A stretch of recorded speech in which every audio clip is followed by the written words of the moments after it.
세상을 다스리는 하나님이라는 제목으로 같이 말씀을 나누겠습니다. 오늘 본문은 크게 세 부분으로 나누어집니다. 먼저는 1절부터 3절까지의 말씀입니다. 느부갓네살 왕은 천하, 그러니까 자신의 제국 안에 있는 모든 백성과 나라에 조서를 내립니다. 1절 마지막 부분에 조서를 내리는데 그 조서의 첫 부분은 안부 인사로 시작을 하죠. 그리고 곧장 2절에 자신이 경험한 하나님을 간증하기 시작합니다. 지극히 높으신 하나님이 내게 행하신 이적과 놀라운 일들을 내가 너희에게 알려주고 싶다라고 말을 합니다. 3절에 느부갓네살은 자기가 자기 자신에 대해서 고백을 하는 거예요. 참으로 크도다 그의 이적이요 참으로 능하도다 그의 놀라운 일이요 그의 나라는 영원한 나라요 그의 통치는 대대에 이르리로다. 자기가 앞서서 3장에서 어떤 모습을 보였습니까? 금신상을 세우고 자기 자신을 높이는 그런 일을 행했습니다. 하지만 하나님은 이 사드락, 메삭, 아벳느고를 통해서 많은 사람들, 전국에서 전 세계에서 온 사람들 앞에서 이 사드락, 메삭, 아벳느고를 통해 어떻게 보면은 이 느부갓네살 왕이 크게 망신을 당하는 것이. 하지만 그 망신이 망신으로 끝나지 않아요. 거기서 하나님의 이적과 놀라운 일들을 보고 경험하게 됩니다. 내가 세상에서 제일 높은 신적인 존재인 줄 알았는데 아니라는 걸 알게 되는 거예요. 저 뜨거운 풀무불에서도 건져내시는 놀라우신 하나님이 있다는 것을 체험하고 경험한 것입니다. 사드락과 메삭과 아벳느고는 자기에게 망신을 주려고 한 사람이 아니라 하나님의 돌보심을 받고 자기보다 높은 하나님을 섬기는 자라는 것을 체험하고 경험한 것이죠. 그래서 자기가 그 하나님 앞에 엎드리게 된 거예요. 하나님이 자기를 낮추심을 경험했습니다. 그래서 어떻게 합니까? 하나님을 높이죠. 하나님을 인정하게 됩니다. 그러자 하나님도 그를 죽이지 않고 살려 주신 것이죠. 그래서 그 고백을 하는 겁니다. 3절에 보면 그의 나라는 영원한 나라요. 거꾸로 말하면 자기의 나라는 어떤 나라는 거예요? 한때를 지나는 그런 나라라는 거죠. 하나님의 통치는 어때요? 대대에 이르게 된다. 자신의 통치는 자기가 권력을 가질 때, 우리나라에서 가장 큰 권력을 가지고 있는 분도 5년 권력이면 끝난다 그렇게 얘기하잖아요. 뭐가 대단하냐? 우리도 그런 얘기를 하는데 그 당시에 왕의 권력은 사실은 몇십 년이 지속되는 그 권력을, 그리고 절대 권력을 가지고 있는 거예요. 그러나 이 느부갓네살이 어때요? 하나님을 체험하고 경험하게 되니까 자기는 한때의 다스림과 통치와 권력을 가지고 있지만 하나님의 통치는 대대에 이르게 된다라는 고백을 하게 되는 거예요. 느부갓네살 왕이 갑자기 하나님을 찬양합니다. 이와 유사한 내용이 앞에서 우리가 살펴봤듯이 다니엘이 어때요? 꿈과 해석을 하기 위해서 하나님 앞에 간구할 때, 친구들과 같이 하나님 앞에 간구할 때 하나님이 밤중에 환상 중에 다니엘에게 그 꿈의 내용과 또 해석을 보여주십니다. 그러자 그것을 보고 다니엘이 첫 번째 한 어, 것이 무엇입니까? 하나님을 찬양하고 감사했잖아요. 그래서 그 하나님을 경험한 사람들의 특징은 뭐냐면 바로 이렇게 하나님을 높이고 하나님을 찬양하는 그런 모습, 이 감출 수 없는 찬양이 그 안에서 터져 나온다는 거예요. 그런데 그 찬양은 하나님의 백성만 그런 찬양을 하는 게 아닙니다.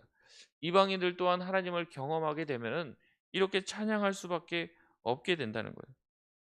거꾸로 말하면 하나님을 경험하지는 않고는 제대로 된 찬양을 올려드릴 수 없다는 거죠. 그렇기 때문에 반드시 참된 찬양과 참된 예배는 하나님을 경험하는 일을 선행하게 만듭니다. 그래서 우리가 하나님을 제대로 경험하지 않으면 제대로 찬양할 수 없는 거예요. 우리가 예배할 때 어떤 사람이 제대로 찬양하지 않는다. 예배할 때 어떤 사람이 계속 핸드폰만 보면 그거 나무랄 일이 아닙니다. 기도해야 될 일입니다. 기도해야 돼. 그거를 야단칠 일이 아니라 그 사람을 위해서 기도해 줘야 돼요. 왜냐? 그 사람이 하나님을 제대로 만나고 경험했다면 그 시간에 그럴 수가 있겠습니까? 없어요. 근데 그분이 아직은 하나님을 만나지 못하고 경험하지 못하니까 찬양이 터져 나오지를 않는 거예요. 교회 나왔고 다 부르고 찬양하고 예배하고 기도하니까 그냥 형식적으로 종교적으로 그 행위를 할 뿐이지 진정한 의미의 찬양을 올려드리지 못하는 거예요. 그러니까 우리 주변에 그런 분들이 있다면 그분들을 위해서 기도해야 돼요. 하나님, 저 사람이 교회만 들락날락하지 않고 진정으로 십자가의 예수 그리스도를 경험하게 하여 주시고 이 느부갓네살 왕 이방인이잖아요. 이방인도 하나님을 경험하니까 찬양하더라는 거예요. 자동입니다, 이게 자동. 근데 이 사람이 지금 교회를 나왔는데도 찬양을 못 하고 있어요. 하나님을 제대로 예배하지 못하고 있어요.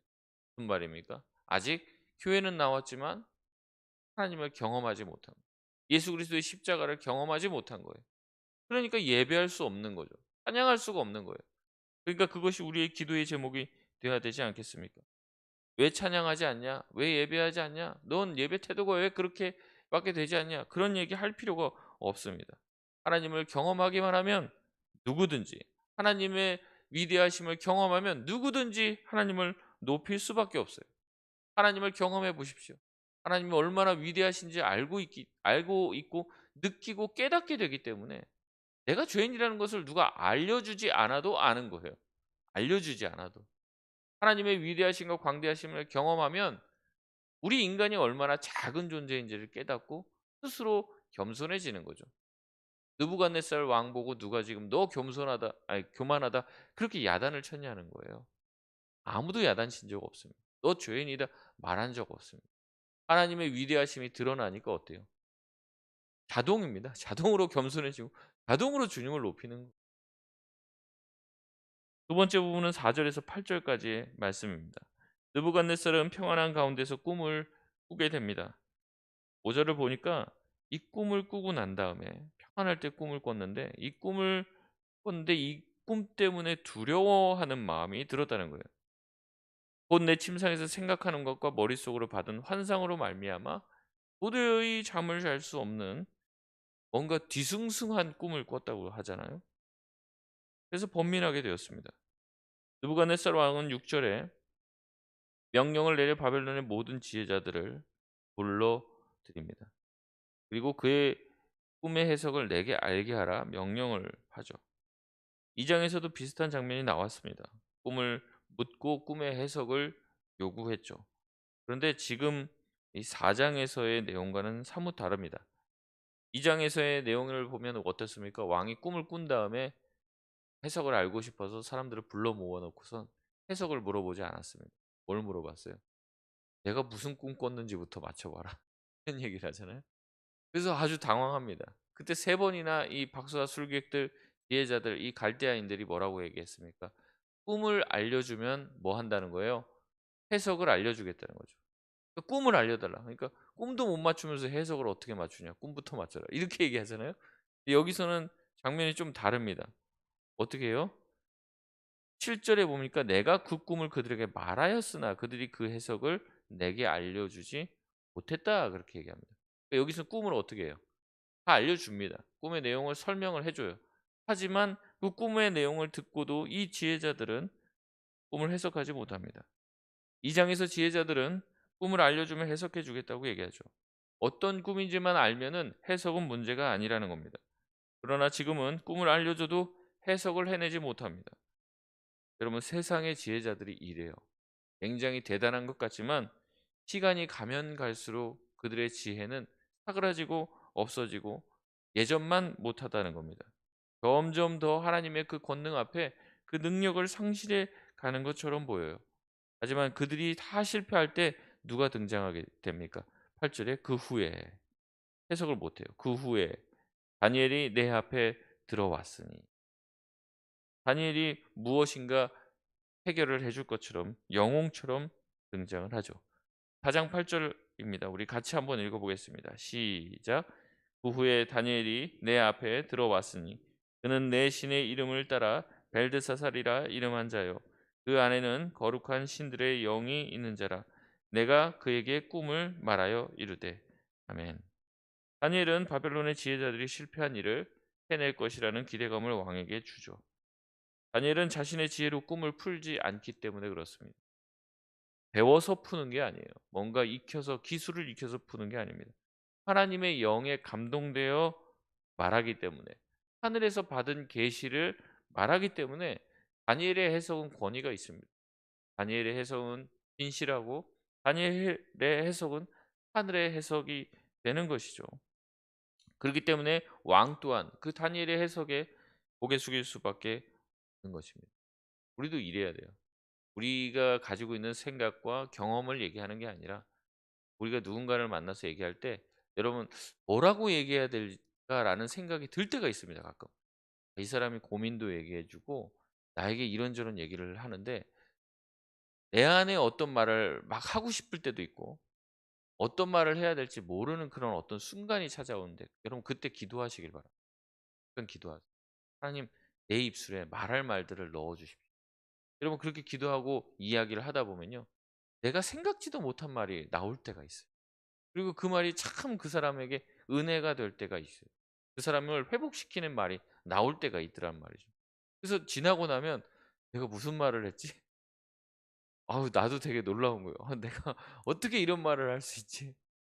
성령께서 역사하시는 겁니다. 우리가 하나님께 말씀을 받아서 말할 줄 알아야 돼요. 그 말을 들으면 즉각적으로 반응하고 누가 여러분을 격동하는 말을 할 때 바로바로 막 입술로 범죄하지 마시고 그 순간 내가 어떻게 말을 해야 될지 어떤 생각을 가지고 얘기할지 하나님 내 입술에 주시고 내 마음에 깨닫게 하여 주셨고 그래서 하나님께 계시를 받아 말해야 되는 부분이 중요하다는 거죠. 마지막 세 번째 부분입니다. 9 절에서 18 절까지의 말씀이죠. 9 절과 18 절은 왕이 같은 이야기를 하고 있어요. 그래서 이 샌드위치처럼 위아래를 감싸고 있는 내용입니다. 9 절에 보면 뭐라고 합니까? "박수장 벨드사사라 내 안에는 거룩한 신들의 영이 있은즉 어떤 비밀한 은밀한 것이라도 내게는 어려울 것이 없는 줄을 내가 아노니 내 꿈에 본 환상의 해석을 내게 말하라."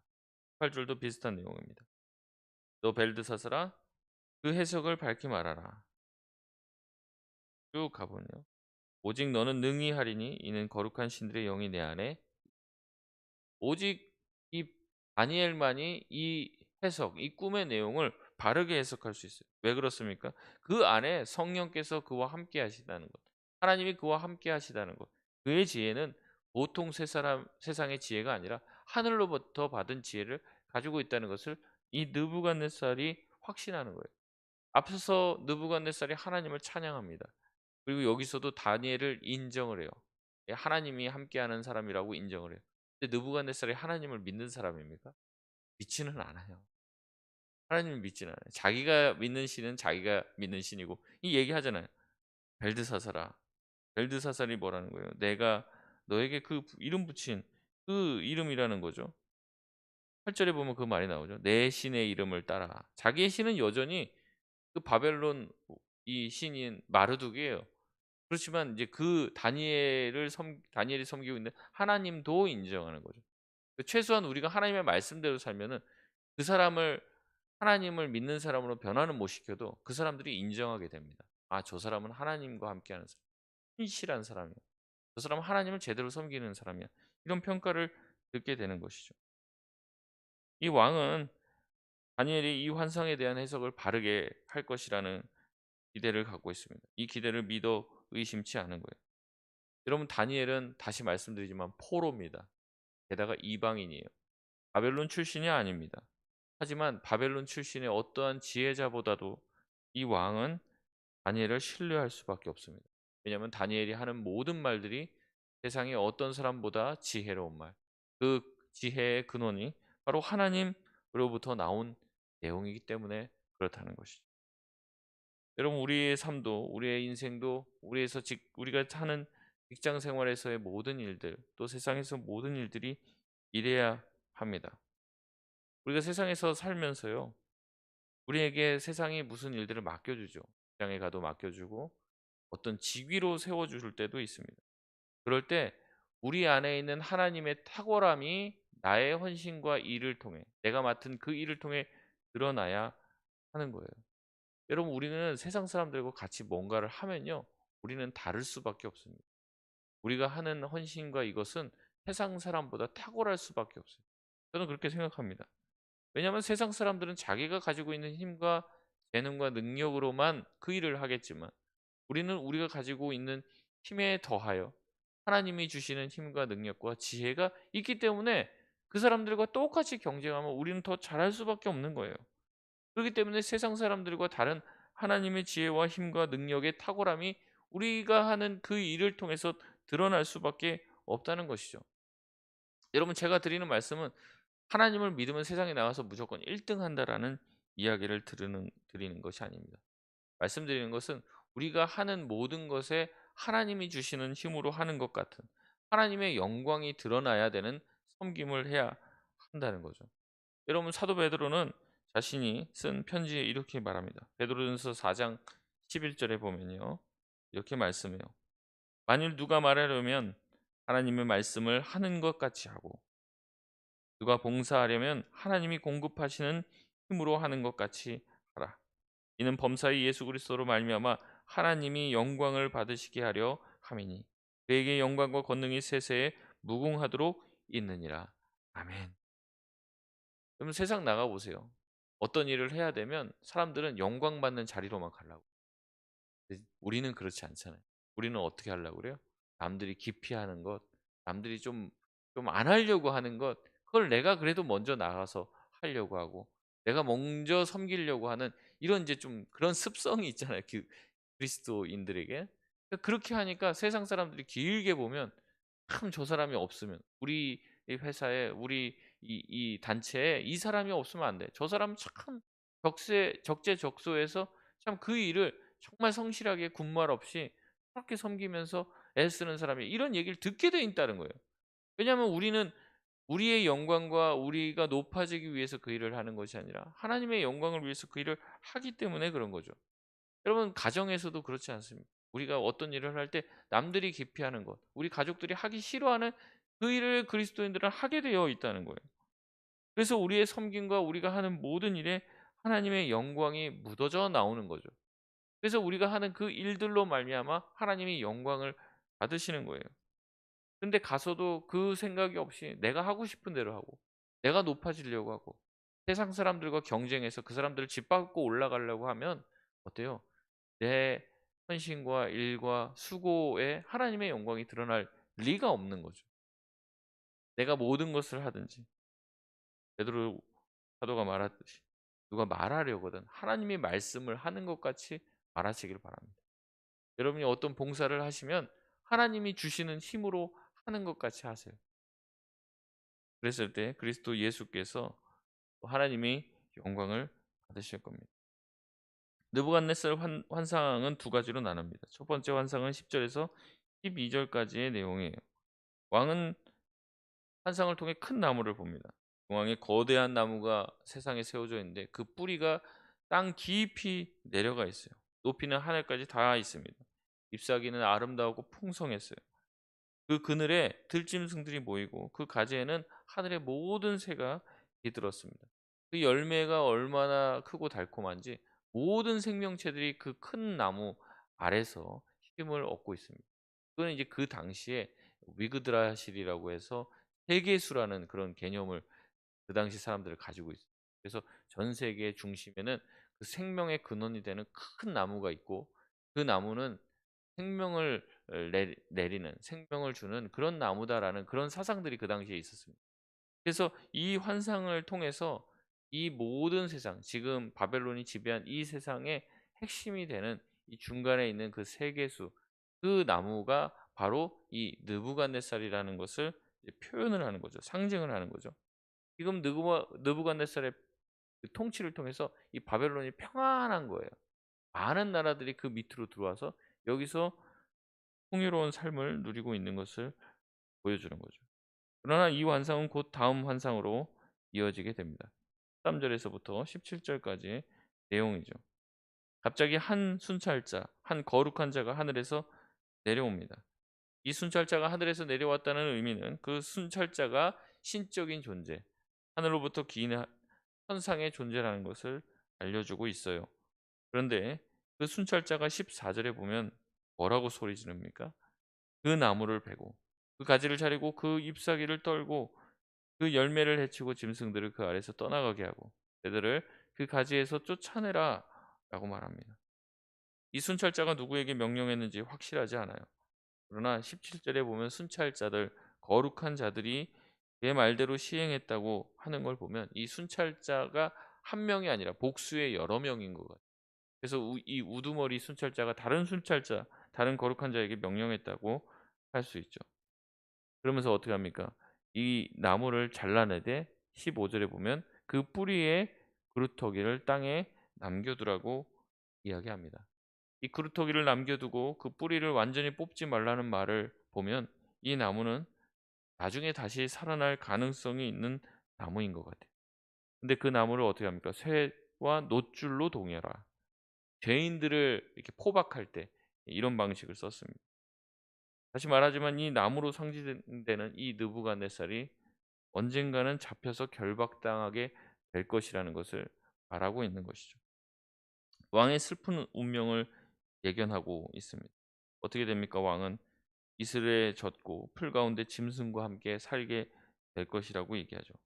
16절에 보면은 그 마음은 변하여, 이 마음이 이 좀 정신이라는 어, 단어로 바꿔 쓸 수 있습니다. 그러니까 정신이 바뀌게 된다는 거예요. 사람의 정신과 같지 않고 짐승의 영을 받아, 짐승의 마음을 받아서 7대 한동안을 굉장히 긴 시간을 보내게 될 것이라는 것을 예언하는 거죠. 실제로 이 명령은 지극히 높은 이에게서 나온 것입니다. 그분은 자기의 뜻대로 권세를 주기도 하고 낮은 자를 높은 곳에 세워 주시는 분이기도 하다는 거죠. 이 꿈을 꿨기 때문에 이 꿈의 내용이 어떠한 것인지 느부갓네살도 짐작할 수 있기에 그 꿈자리가 뒤숭숭할 수밖에 없습니다. 여러분, 높이 올라간 사람은요, 내려올 일밖에 없습니다. 너무 높이 올라가려고 하면 안 돼요. 낙폭이 큽니다. 높은 데서 떨어지면 충격이 큰 거죠. 하나님은 높여 주시기도 하지만 낮추시기도 하십니다. 정점에 있는 느부갓네살은 이 꿈이 두려울 수밖에 없는 거예요. 자기의 온 인생을 쏟아서 높이 올라갔습니다. 높이 올라갈 수 없는 곳까지 올라갔어요. 하지만 하나님이 내리시면 자기도 내려갈 수밖에 없다는 것을 깨달은 것이죠. 하나님의 결정, 하늘의 결정은 거스를 수 없는 겁니다. 결국 왕의 입을 통해 세상의 모든 주권을 다스리는 분은 황제가 아니라 하나님의 그 능력과 하나님의 손에 달렸다는 것이 선포되게 되어지는 겁니다. 말씀을 맺겠습니다. 여러분, 작은 것이라도 사람들은요, 맡으면은 내가 이것을 맡았다는 감투 자랑합니다. 내가 가지고 있는 권리라고 권리 주장을 해요. 내 권리와 내가 가지고 있는 지위가 침해를 받으면 내가 무시당했다라고 생각을 하며 자신의 힘을 과시하고 자신의 존재감을 드러내려고 합니다. 그러나 주님께서 그를 붙잡고 있는 손을 놓기만 하면 그 사람은 느부갓네살이 본 환상처럼 짐승과 같은 삶을 살게 될 수밖에 없는 순식간이라는 거죠. 그러기에 우리는 항상 겸손해야 합니다. 교만해지지 말아야 돼요. 하나님을 늘 앞에 두고 살아야 합니다. 자기 주장을 하고 자기 옳음을 주장하는 것이 아니라 내가 말할 때 하나님이 드러나고 내가 섬기고 봉사할 때 하나님이 주시는 힘으로 하는 것처럼 해야 하는 거예요. 여러분, 세상 역사, 내 인생의 역사, 우리 교회의 역사, 몇몇 사람들의 헌신으로 이루어졌다고 여러분 착각하지 마십시오. 여러분, 우리 교회를 붙들어 가시는 것은 하나님이십니다. 나의 수고와 헌신으로 되는 것이 아니에요. 우리 교회를 누가 세웠습니까? 하나님이 세우신 거예요. 누구의 교회입니까? 하나님의 교회죠. 근데 거기에 대고 우리가 우리의 공로를 쌓으면요, 반드시 하나님이 그걸 무너뜨려요. 그걸 기억해야 돼요. 하나님이 붙잡고 계시니까 세워지는 겁니다. 하나님이 손을 놔버리면 나락으로 추락하는 거예요. 이 느부갓네살, 세계를 통치하고 있는 이 느부갓네살이 그 꿈을 꾼 거예요. 자기가 그 꼴이 될 거라는 것을 직감하게 되는 것이죠. 여러분, 세상의 권세자들, 주관자들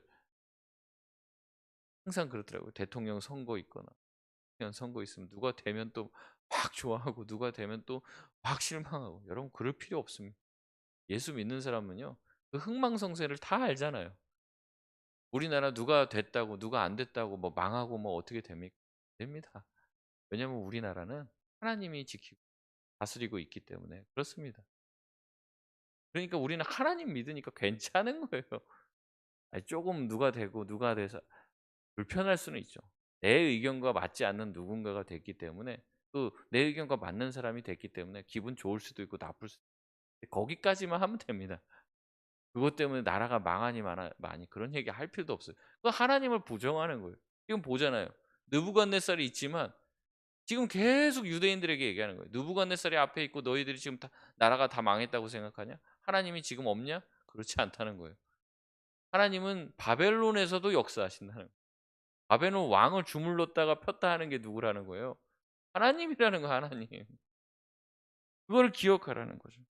여러분 낙심할 필요도 없습니다. 불안할 필요도 없습니다. 내 인생 왜 이렇게 꼬꾸라지냐 그렇게 생각할 필요.